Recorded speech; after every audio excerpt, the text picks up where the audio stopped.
Shalom Bapak Ibu Saudara sekalian yang dikasihi oleh Tuhan. Kita baru saja merayakan hari kenaikan Tuhan Yesus.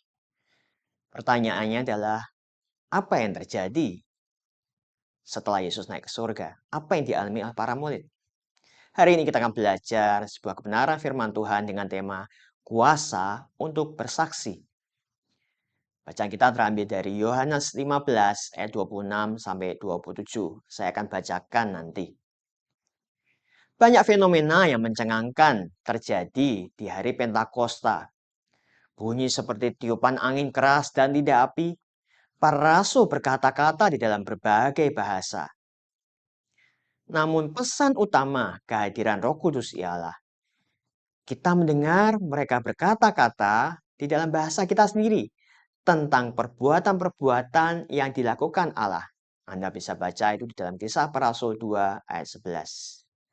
Ya, Roh Kudus hadir untuk bersaksi tentang Yesus.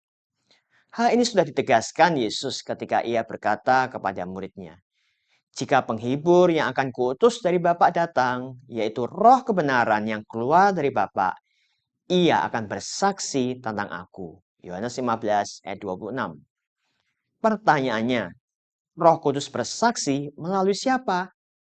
Para rasul tentunya. Ayat 27 berkata, "Tetapi kamu juga harus bersaksi, karena kamu dari semula bersama-sama dengan aku." Itulah kata Yesus.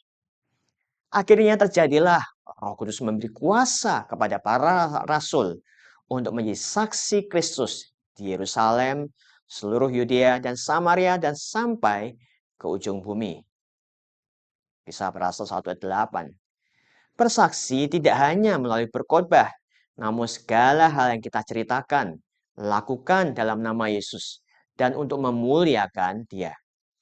Terlebih di zaman now, media sosial menjadi sarana yang sangat efektif untuk bersaksi tentang Yesus, termasuk melalui renungan hari ini. Ketika kita diminta mendoakan orang sakit, terkadang keraguan itu muncul. Di pikiran kita seolah berkata, bagaimana jika ia tidak sembuh?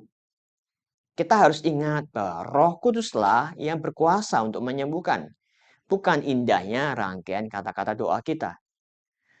Tuhan mencari orang yang available atau mau, bukan orang yang able atau mampu.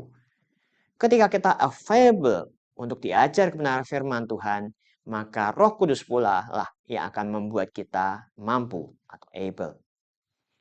Roh Kudus bersaksi tentang Yesus. Roh Kudus yang turun ke atas para rasul di hari Pentakosta adalah pribadi yang sama dengan yang berdiam di dalam setiap diri kita sebagai umat yang percaya kepada Kristus. Oleh karenanya, selamat menjadi saksi Kristus oleh kuasa Kudus. Amin.